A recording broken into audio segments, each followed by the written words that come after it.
Hey everyone, this is Swapnil for ThinkDigit.com, and today I'm playing with the Asha 501 from Nokia.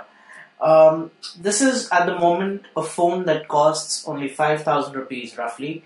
It's got a touchscreen which is capacitive in nature. It takes two SIM cards if you want, and it is actually a pretty neat phone if you look at it. It has icons that you might have noticed in the S40 platform. It comes with built-in apps like Facebook and Twitter. It has a radio receiver. What it has is 4 GB of onboard storage, which might seem very less to many people. In today's time and age where everybody loves listening to music, wants a lot of photos on their phones, etc., etc., 4 GB isn't a whole lot. So to counter that, there is a micro SD card slot that's available on the phone, and you can use cards that are up to 32 GB in size. So we've had some time to spend with the Asha 501, and it has this really nifty feature where if you swipe to the right or left, whichever, in any one direction, this little thing over here, it gives you the 50 most recent apps you've opened. So it doesn't store the app, it's not multitasking, it is just a list of what you've opened. So it's sort of like a quick access menu. Also, if you have any events scheduled, they will show up right at the top over here. This is really convenient. It's sort of like giving you the convenience of a scheduler, the convenience of shortcuts, all in one space. So if I open Facebook today, so there's Facebook, and we were playing Asphalt some time ago. So yeah, the phone does support gaming as well.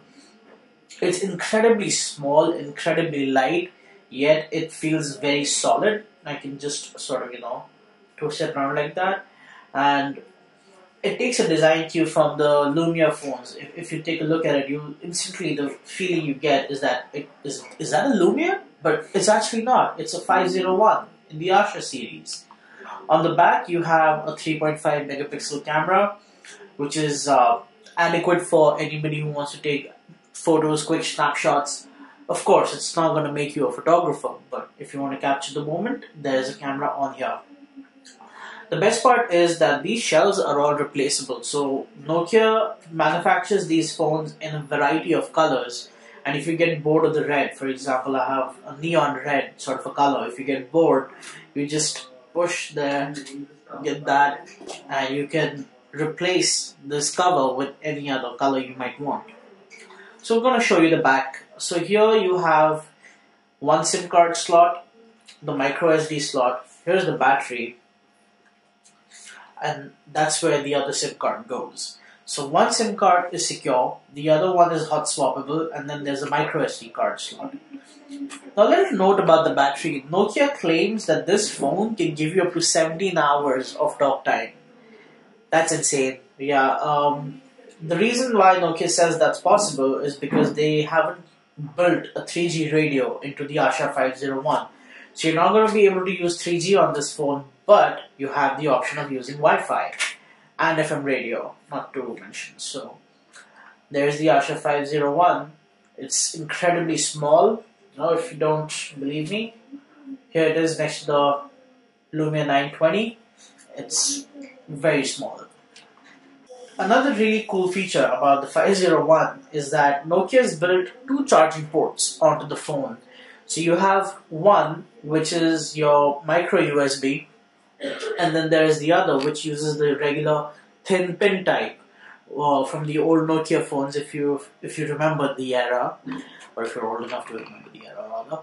Anyway, so depending on whichever charger you have, you can use this. In today's day and age, everybody has at least one micro USB cable lying around, so you can charge this phone in case of an emergency. But the Asha 501 ships with a pin type charger by default.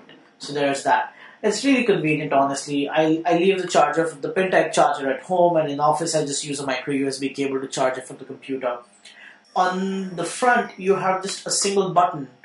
This, many people would know, is sort of become iconic of the modern day smartphone, where there's a button in the center. But this is just a back button for the Asha 501. It doesn't take you to the home screen by default. It'll just take you back one page, like the back button in the browser. Anyway, so this is the Asha 501. It's sturdy, it's strong, yes, it does last incredibly long. Unfortunately, we have not been able to put the 17-hour talk time to the test because we have better things to do. But yes, we've spent a considerable amount of time talking on the phone and just using it in general, using the camera, and the battery is still full. And this is 3 days worth of prep. So, if you're looking out for a really, really cheap phone to serve you as a backup, dual SIM option, you don't need it for anything except emergencies where you need a phone that is always on. You might want to look at the Asha 501. It does come in attractive colors. It's got Nokia's strong build behind it, and generally it's just a very well built phone and does not look cheap. So there you have it, Asha 501 from Nokia.